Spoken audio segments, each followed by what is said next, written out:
By the time I got home, my heartbeat had maybe settled down a little. I'd had a stressful evening, an evening full of tension, and an experience that one wouldn't want to have too frequently.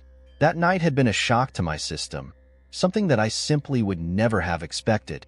But then again, I suppose there are mugs like me all over the place, but as a serving police officer, I had been more prepared to deal with it than most men would have been. I got myself a beer, a speckled hen, sat down in my favorite chair, and waited. Waited for my lovely, loving wife to come back home from her night out with the girls. Like hell. 10 minutes passed, then 20. Just as I was beginning to wonder if their night hadn't in fact been over, I heard the key in the door. This was it. This could go either way. By tomorrow our marriage could be over, but that was now down to her. "Oh, Jerry," Jenny said in surprise, as she entered the room. "What are you still doing up?" It was gone 2 in the morning, so the question wasn't unreasonable.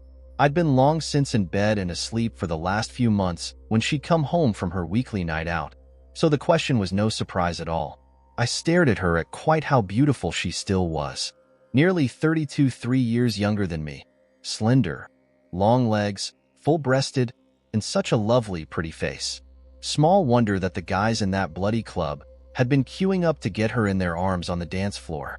Small wonder that they had been so keen to let their hands explore her firm, shapely bottom and any other part that they could reach. "Had a good night, dear?" I asked calmly. "Oh, not bad, Jerry," she replied casually. "Nothing special, you know, good fun, but nothing out of the ordinary." So what I'd witnessed earlier had been nothing out of the ordinary, hadn't it? Did that mean that she carried on like that every Wednesday when she went out with her friends Sue and Jude? Jenny wanted to take off her jacket and then thought twice about it. Any other time I would hardly have noticed it, but since I knew how revealing her top was since she had taken her bra off earlier. If you're enjoying my content, consider joining my Patreon community. By becoming a patron, you'll get access to full parts of my videos much earlier than everyone else. Plus, you'll be supporting me to create even more awesome content for you. Check out the link in the description to join now. Then I could understand why Jenny was hesitant. I wondered how many other times she had come home like that when I was in bed asleep and totally unaware. "Ready for bed, sweetheart?" she asked with a smile. "At least I won't have to wake you up tonight to get what I need." Well, at least that was true. I couldn't complain about the action I got when she came home from her nights out. If I wasn't too deeply asleep, then she woke me, and if I was, then we made up for it in the morning. "Hang on, Jenny," I stopped her. "Before we go to bed, I've got a little story I want to tell you. Can we leave it till the morning, sweetheart?" Jenny pleaded with me. "I'm really very tired and need a shower before I go to bed." "No, Jenny," I told her firmly, and for the first time she looked at me closely, and the smile on her face faltered. "Take your coat off and sit down, Jenny." "That's okay," she replied, sitting down. "Take your coat off, Jenny." "It's okay, Jerry. I'm quite comfortable." "Take your bloody coat off when I ask you," I shouted at her. My wife leapt up in shock, hesitated, and then carefully took her coat off, making sure that she kept her arms folded across her chest, trying, only partly successfully, to hide the way her unfettered chest swayed freely under her flimsy dress. I knew that she had lost her bra during her night out. I knew how she'd lost it and where she'd lost it. I even knew where it was now. It was in my jacket pocket, along with her underwear, though I wasn't about to let her know that yet. I told her how me and my partner Tom had been cruising in our patrol car and spotted what looked like her Volkswagen Golf parked outside the Blue Gown Club, a well-known, if dubious club in our seaside town in the south of England. I asked if it was her car, or had I made a mistake, as she told me she was going out to a restaurant for a meal that night. How much did I know? Just what did I know? She had no idea, and I saw her brow furrow. "The Blue Gown Club?" she queried, screwing up her eyes as if she was trying to remember if it rang a bell. "Yes, that's right, and think about it before you answer me, because our marriage could depend on it." The color drained from Jenny's face, and she clutched at the table in front of her, her large chest swaying freely under her dress as she forgot about trying to hide the disappearance of her bra. Yes, that's it, Jerry," she gasped out. "It's a club, but with a restaurant. We went there to eat and dance." I questioned her. "Dance, Jerry? What do you mean dance?" "Nothing wrong with dancing, Jenny, is there?" I taunted her. "I just asked if you'd been dancing," She looked at me silently while she tried to guess how much I knew. In all our 9 years of marriage, I had never known her to actually lie to my face. She was on sticky ground, and she knew it. "Did you go into the club, Jerry?" Jenny asked me, the nervousness in her voice clear. "That's for me to know, and you to guess, my love," I teased her. "So, did you do any dancing?" Jenny shrugged her shoulders while she fought with her conscience, desperately trying to guess how much I knew. "Yes, we did dance, Jerry," she admitted at last. "All 3 of us danced a bit." I said nothing, just sat there looking at her, my eyes boring into her. "Okay then, we danced quite a lot. All 3 of us danced most of the evening. Who did you dance with then, Jenny?" I asked next. "Anyone in particular?" "Quite a few different guys," Jenny told me. 3 girls like us get hit upon quite a lot." Well, that was true as well, and I'd certainly witnessed that. Her and her 2 pals made a pretty stunning trio with their high heels and little flimsy mini dresses, all bare legs, swirling hair, flashing smiles, and exposed cleavages. "No one special then, Jenny? No one that you danced with more than the rest?" Jenny's eyes flared, and she half stood up, sinking back into the chair when she realized that she was trapped. "Stop taunting me, you bastard," my wife exploded. "How long were you there? What did you see?" Now that would be telling, wouldn't it, my love? I let that sink in before continuing.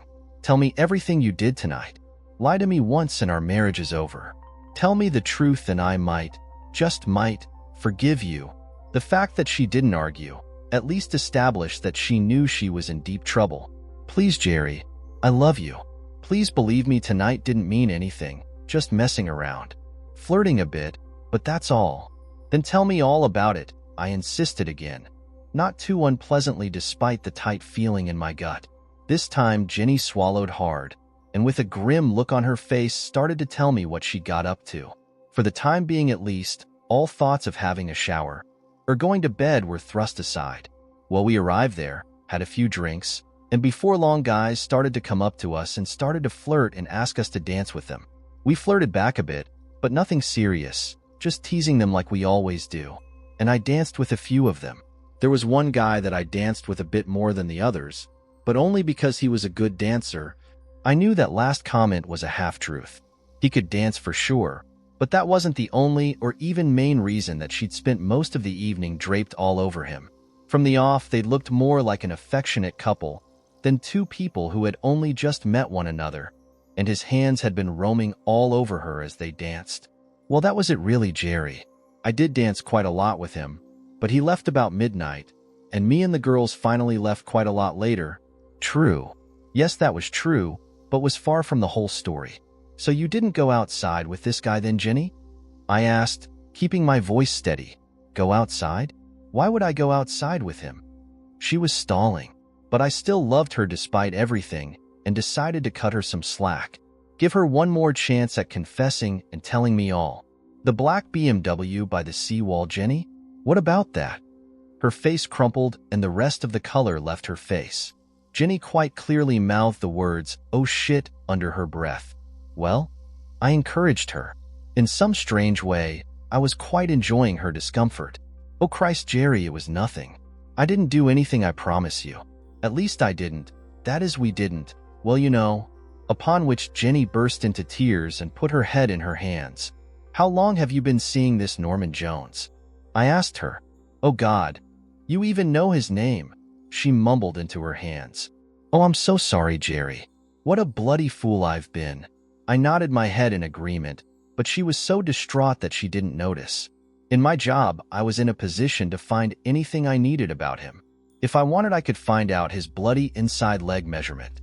After leaving her to wallow in her misery for a few more moments, I decided to push on. There was still much to be decided. So, taking her bra out of my jacket pocket, I threw it over to her, asking if she had lost it somewhere. It drew no response. So I took her underwear out of the other pocket and, balling them up, threw them in her direction as well. She could hardly not notice them now, and she groaned miserably, shaking her head side to side. It took her 3 attempts to speak coherently, she was in such a state. But eventually, between tears, she begged me to tell her what I had seen. Everything. I told her angrily. Bloody everything from when you let him touch up your chest on the dance floor till you let him take off your underwear? Oh, Jerry, I'm sorry. I just wish I'd never met him. But I didn't let him F me, Jerry. I swear I didn't let him do that.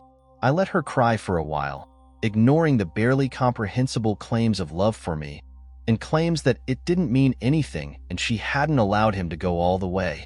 I know, Jenny. I confirmed to her last. I watched you together, and if you had let him screw you, then we wouldn't be sitting here talking about it now. That set her off again, desperately swearing to me that she'd never go behind my back again, pleading with me to forgive her and give her another chance. Stupid bloody cow. I was going to give her another chance as it turned out. I knew for a fact that he hadn't been the first to cop a feel of her boobs before, but that had been at parties and things when I'd been there. We'd all had too much to drink, and in fairness, I'd been doing more or less the same thing myself. The finger F, well, that was a bit different, of course, but I was sure it had been the first time it had happened, and that after this trauma, she'd think very long and hard before she even looked at another man again.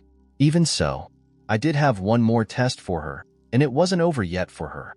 To see how much she really valued our marriage, and to check that this Norman guy didn't mean that much to her. I reached into my trouser pocket, took out a small key, and threw it onto the table in front of her.